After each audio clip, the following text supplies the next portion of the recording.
Deixa eu falar, então, da subvariante Eris, né, que está provocando, né, algum temor na sociedade brasileira, nos corpos médicos dos hospitais. É uma nova variante, é uma subvariante da Omicron, né?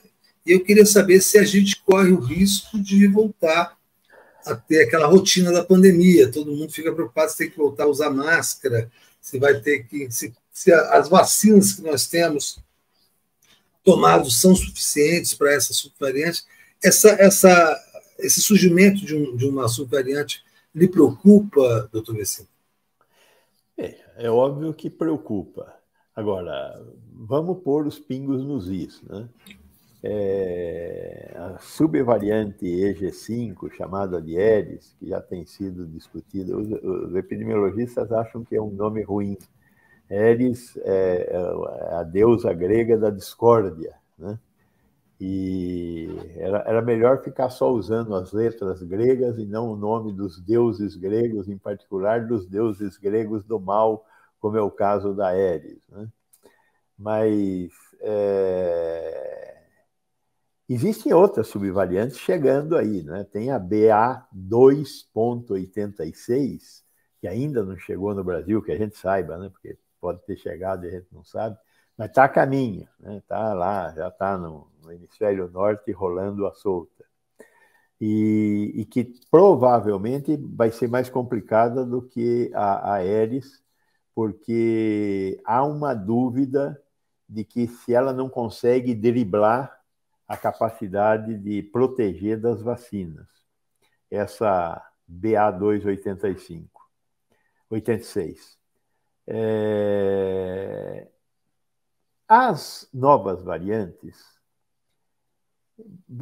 nós temos que entender o que é uma variante. Você pega um vírus, que é um vírus relativamente pequeno, que é o vírus da Covid-19, é um vírus de 30 mil pares de genes,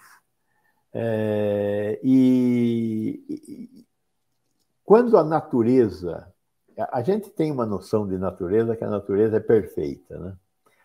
Que a natureza... E perfeição para nós é não errar.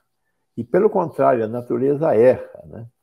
E quando você pega o Darwin, o que o Darwin mostrou para nós é que a natureza evolui através de erros e não através de acertos. Ela produz erros e, ao produzir erros, ela cria um organismo diferente. E este organismo diferente se adapta melhor ao meio ambiente do que outros. Mas ela criou uma adaptação a partir de erros e não de acertos. E assim são essas variantes. Quer dizer, o vírus, ele não é capaz de se reproduzir, ele tem que entrar dentro de uma célula que tenha material genético, e aí ele comanda o material genético daquela célula, de um outro ser, e manda produzir cópias. E as cópias são ruins, não são iguais. Agora, quando uma cópia ela é menos espalhante, ela desaparece. Agora, se essa cópia, que é fruto de um erro, se ela tiver uma capacidade maior de difusão, ela se imporá sobre as cópias anteriores. Então, a variante original de Wuhan, a variante alfa, beta, gama, delta e todas as subvariantes da Omicron foram ficando para trás, e agora o espaço delas está sendo ocupado pela Eris. Por quê? Porque a Eris anda mais rápido, e ao andar mais rápido chega antes de todas as outras. Qual é a chance de acontecer um novo erro que crie uma variante que consiga mais rapidamente se disseminar? Total, porque o número não é infinito. Probabilisticamente falando, o número é finito, mas é muito grande o número de cópias erradas passíveis de serem realizadas. Então, nós vamos continuar tendo, enquanto nós existirmos, nós vamos continuar tendo erros sendo cometidos com essas com essa reprodução do vírus nas nossas células. E nas células de outros mamíferos também, porque isso não está só acontecendo no homem, está acontecendo também em outros mamíferos nos quais o SARS-CoV-2 conseguiu ser infectante. O que é importante a gente também lembrar é que aumentar a capacidade de difusão não necessariamente significa, quase nunca significa, vírus mais letal. O vírus não aumenta a sua capacidade de letalidade, ele aumenta a sua capacidade de disseminação. Agora, toda invasão viral cria um processo inflamatório. Não tem saída isso. O vírus, ao entrar dentro das nossas células, ele explode as nossas células quando ele enche a nossa célula de filhotes. E isso cria um sistema inflamatório. Esse sistema inflamatório vai exigir que o corpo da gente reaja.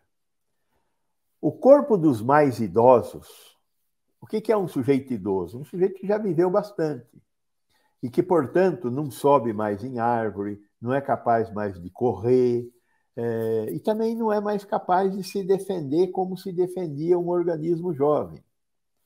E se houver uma doença junto, o cara é hipertenso, é diabético, tem câncer, está tratando de câncer, a fragilidade será maior. Então, o que acontece? Quando eu tenho uma doença, eu sou mais suscetível de morrer do que um jovem.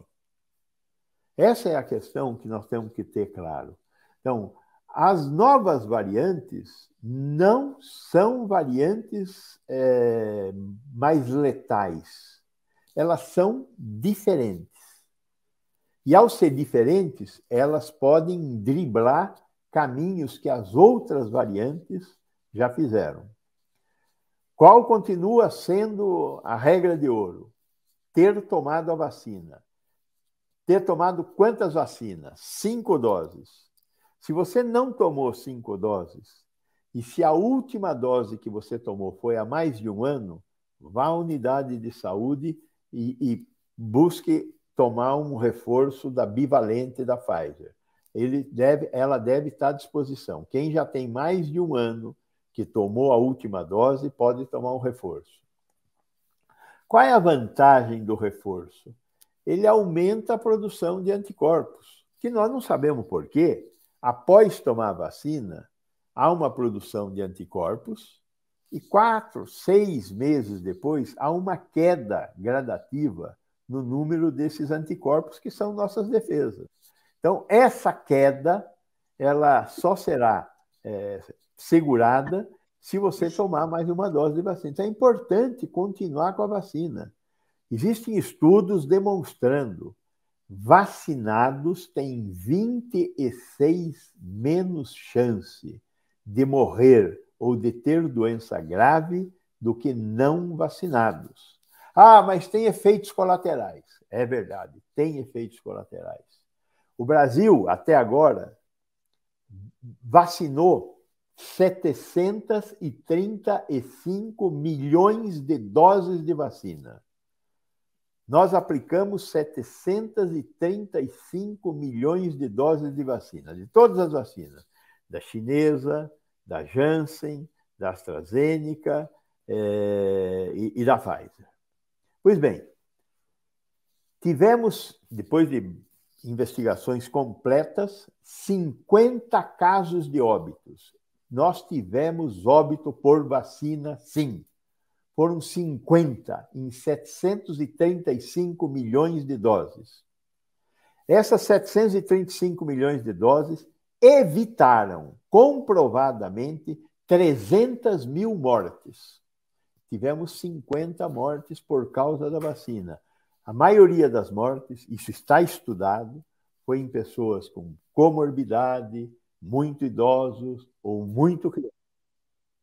Então, a vacina continua sendo a melhor proteção que nós poderíamos ter contra as novas variantes, que vão continuar. Não tem fim isso. Vamos deixar claro aqui.